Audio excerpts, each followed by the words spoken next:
भोजन संग्रह से उत्पादन तक। अध्याय 3। उगाई फसलों को पाने पशुओं से मिलता। अलग अलग फसलों को उगाने के लिए अलग अलग जलवायु की आवश्यकता होती है।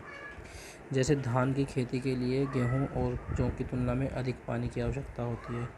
इतना ही नहीं, किसान विशेष क्षेत्र में फसल उगाते हैं। यही नहीं, पशुओं को पर्यावरण की आवश्यकता होती है और जलवायु की। मवेशियों को देखिए, ऐसा लगता है एक नवीन जीवन शैली है। तुमने पौधों को बीज बोकर देखो, तुम्हें विकसित होने में कुछ वक्त लगेगा। इसमें दिन, महीने, साल पौधों की सिंचाई करने में समय लगता है, जिस कारण वंश पौधों की सिंचाई करने, खरपतवार हटाने, जानवर चिड़ियाओं की सुरक्षा करने, इनकी सुरक्षा करने के लिए, कटाई करने के लिए अनाज का उपयोग बहुत संभाल कर करना पड़ता था। भंडारण के ये 2 बच्चे हैं, देखो ये पर्सन है, इसका अपने कमेंट्स में जवाब दो।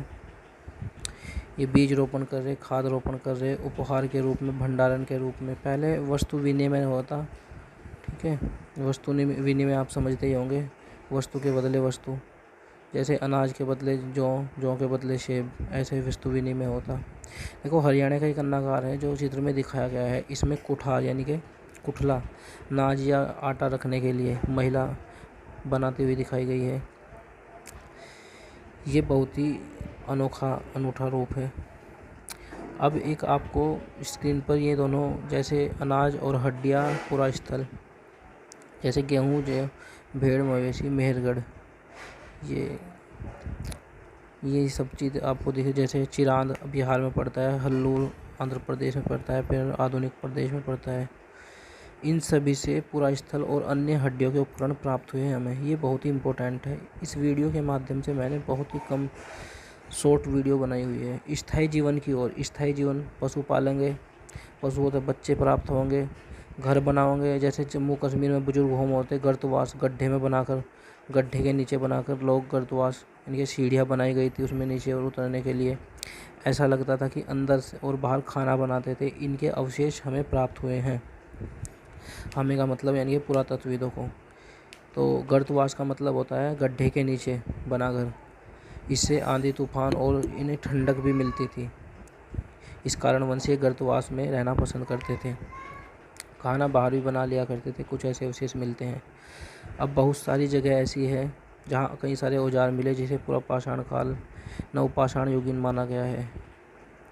अब देखो, पत्थर अनाज तथा वनस्पति छेदने के लिए या खोदने के लिए वर्तमान में ओखल का प्रयोग किया जाता है।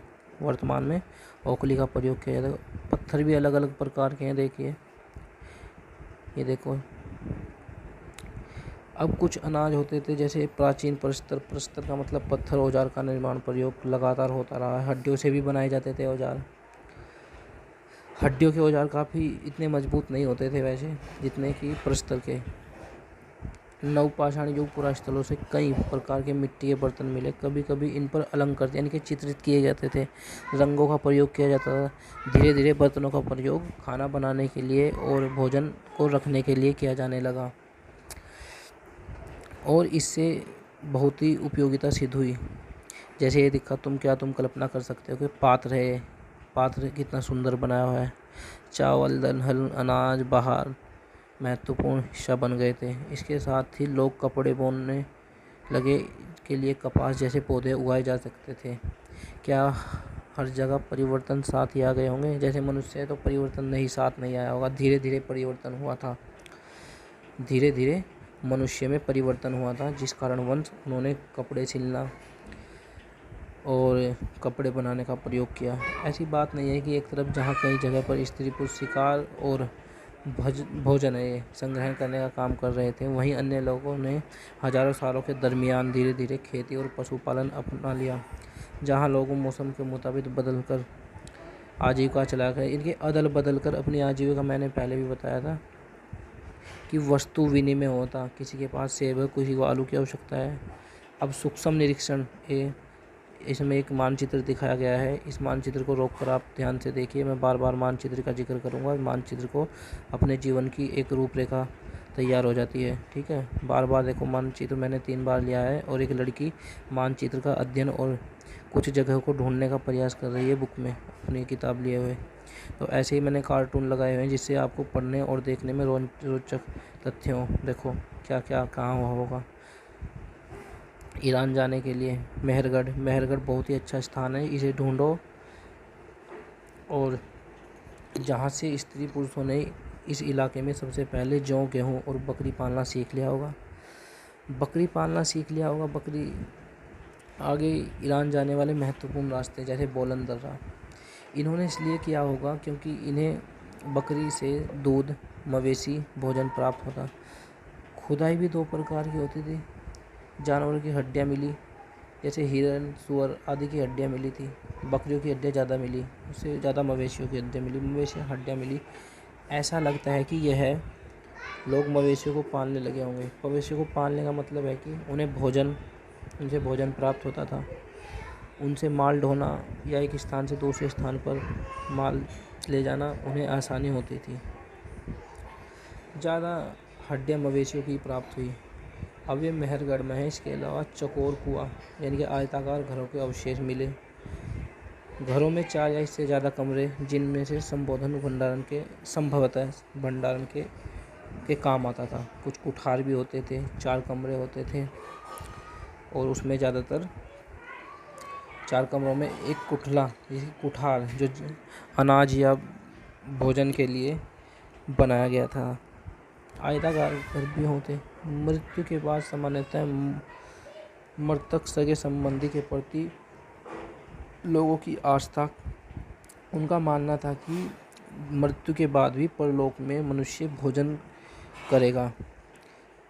उसके मनुष्य के साथ एक परलोक में मृत्यु खाने के लिए, इनके भोजन को खाने के लिए एक बकरी दबाई गई थी। उन्हें ऐसा लगता था कि परलोक में भी मनुष्य अपना भोजन ग्रहण करेगा। देखिए एक चित्र दिखाया गया है जिसमें आपको लगेगा, चित्र को रोक कर देखो, इसमें मेहरगढ़ के शायद तुम देखोगे। चित्र एक बार फिर है, जिस घर में रहते होंगे उसके साथ घर को क्या समानता है, अपने घर के साथ समानता देखो।